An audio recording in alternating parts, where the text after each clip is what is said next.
Sasha says that it's harder to breathe after day 6 of the dry fast. How do I overcome this?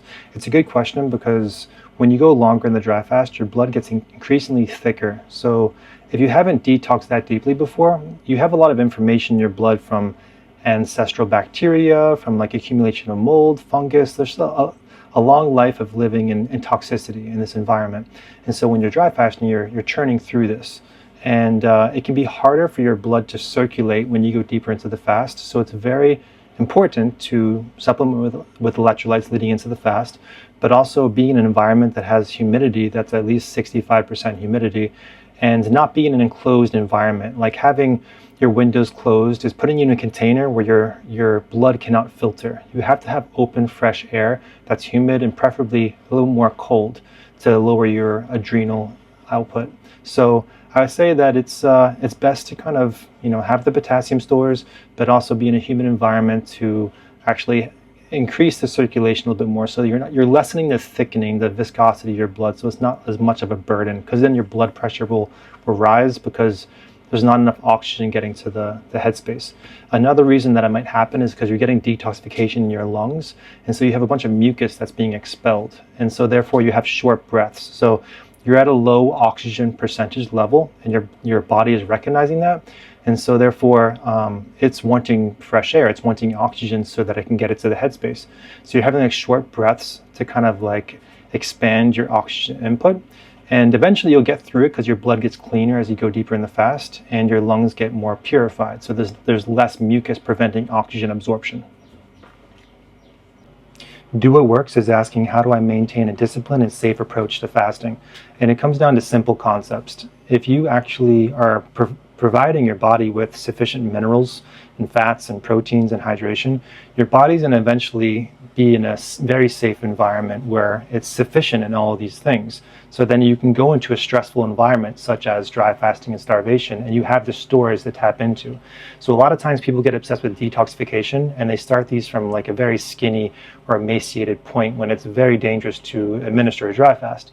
So you want to make sure that you're actually able to rebuild your mineral stores at least after your fast, so that you can go a little bit deeper into dry fasting, because the more fasting you do, the better you get at it. So I did 3 days at first, and then 5 days and 7 days, and I was at a dead end every single time. I couldn't go further. But now I'm doing like these 21-day dry fasts because I have no blockages in the body to prevent me from doing so. So that when you have a dead end or like a big blockage, you get inhibited. You can't really move around too much, and your breathing gets compromised, and your heart starts fluttering. It's noticeably a reason to stop fasting.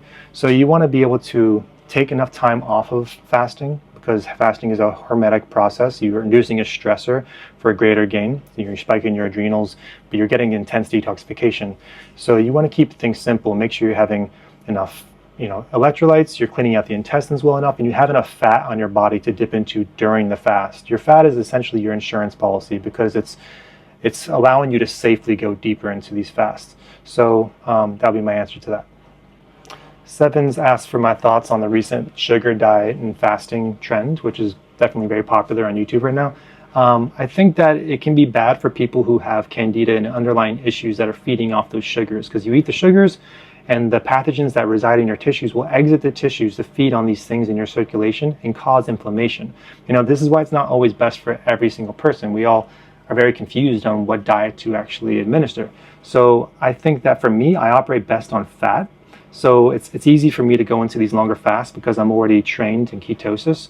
And therefore, I think a lot of my clients, they actually are reactive to sugars because they have parasites that are craving those kind of things. So they get like white tongue and eczema when they have these sugars. And a lot of these YouTubers are going so far that they're saying that processed sugar is even good to intake.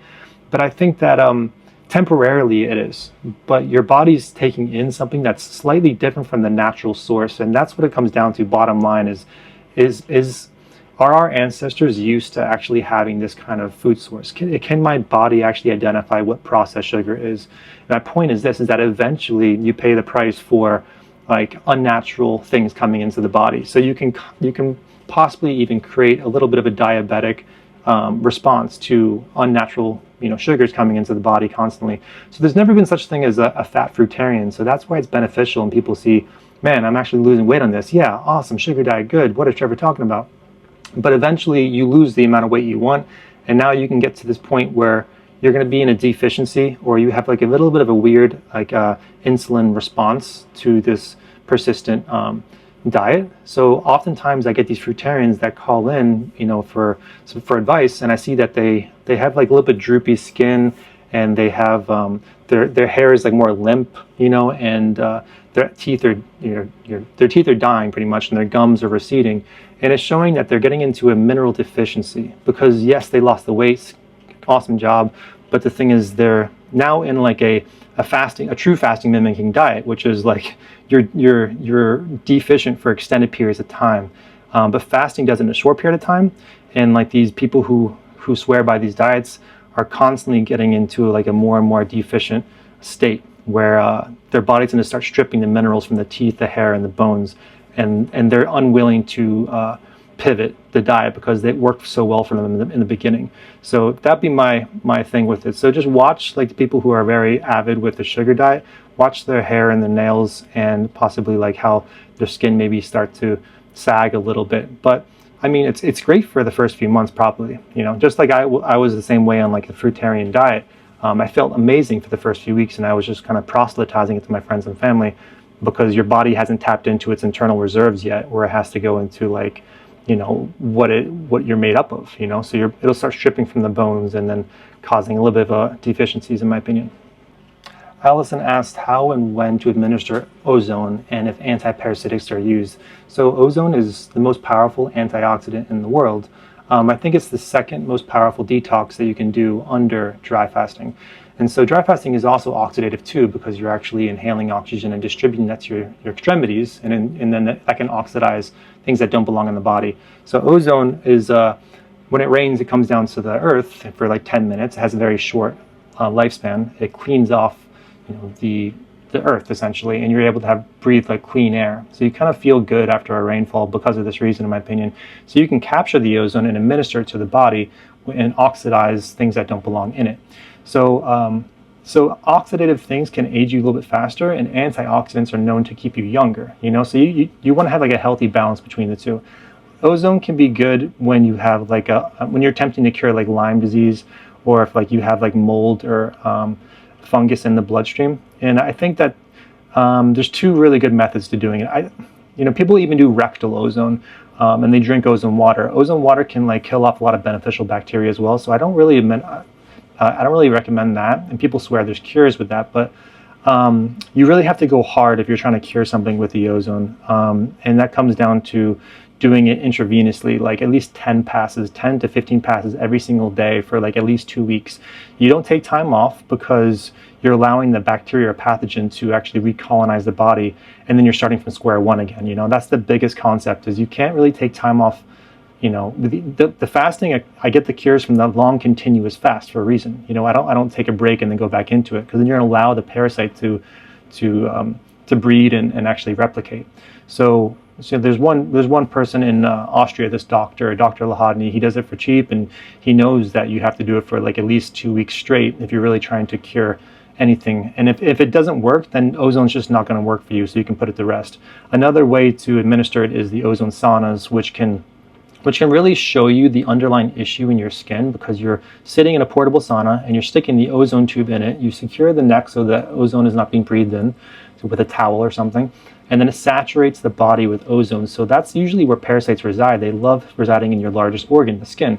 And so you're going to exacerbate this underlying condition, and you're going to see exactly how much real estate it's taking up. So I saw that personally. I had severe outbreaks in my body, and I would not have thought that I had anything at all, nor would anybody else. But if you really want to see exactly how much someone is infected, ozone saunas are a good way of doing so, and obviously administering that every day as well. And what it'll end up doing is not necessarily cure you, but it's going to embed that parasite deeper in the tissues, so that you actually are, it's just hiding a little bit more deceptively from the immune system without actually curing it. Dry fasting is like the end-all be-all, water and dry fasting. Other than that, I think that there's going to be some phage therapy. So when you're inoculating good bacteria that's competing with the parasites and the bad bacteria, that's really the future of medicine, in my opinion. Elegant, Classy, and Timeless asks, what are my thoughts on losing a bunch of weight doing rolling 72-hour dry fasts? I used to do this, and it can be very safe.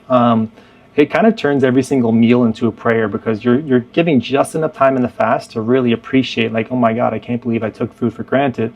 And you really, like, take a moment to thank the present, food in front of you. So it really redefines your relationship with food in that regard, but it gives your body the keys to actually work on itself for extended periods of time. Just know that if you do it for a long enough period of time, these rolling 72-hour dry fasts, you're going to teach your body that that's normal now. So like, always understand that. Like, when people go to the gym, they're teaching their body, like, oh, you're lifting this weight all the time, we're going to get really good at lifting, bicep curls or doing squats, and then you end up upping the weight.